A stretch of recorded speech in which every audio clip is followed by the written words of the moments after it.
Hi guys, I am here with Carol and this beautiful, massive storybook quilt, and she is going to give us all the details about the storybook quilts.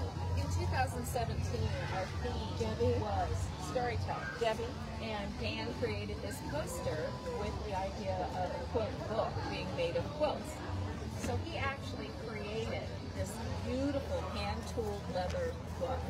And the idea is every page in it is a quilt. And we are so fortunate because we have quilters who donate quilts for this book. And their work is for sale. All of these this year have already sold. Their work is for sale, and 100% of the proceeds go to support the quilt show itself. Because as you know, the quilt show is free. We're outdoors, but it's not free to put on. So this is a great way to help us support the quilt show. This first one is by Yeager. We're so blessed to have the Janteslas River near here. So this is June's depiction of the Janteslas River that is out in Camp Sherman. The second piece is by Pauline Blackwood, and she is our featured long arm quilter this year. She took the theme this year, community, and thought about how it's time to become together again, show our heart for each other. She has inspirational words in here. Can volunteer, participate, together is in here. A lot of embellishments, some hand stitching here, beautiful colors. When Robin Gold moved to Sisters, she was very taken with how welcoming the community is for dogs. So she wanted to, she has a little banner, she wanted to honor that. And I have to point this out, I do every time. I have Grandma's doilies hanging around, right? Well, here's what you can do with Grandma's doilies. You can dye them and turn them into a tree. I mean, how brilliant is this? What a great idea. Did you hear that?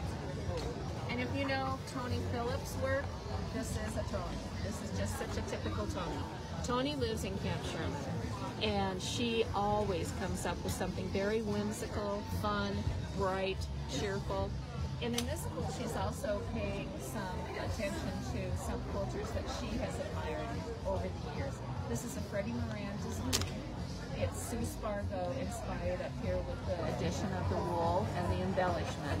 And she even includes kind of a touch of Jean Wells, who will often throw a strip in her piece someplace or another.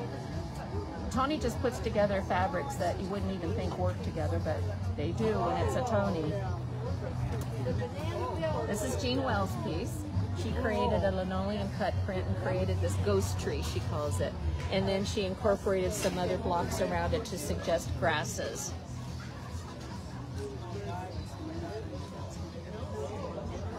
This is by our quilt director, Don Boyd. Don came to us about 3 years ago as a complete non-quilter, believe it or not. You stand back from this one a ways, it looks like a painting. And she says she's found her creative niche. She loves doing the collage work. This also honors her grandmother's lemon tree, and her mother quilted it.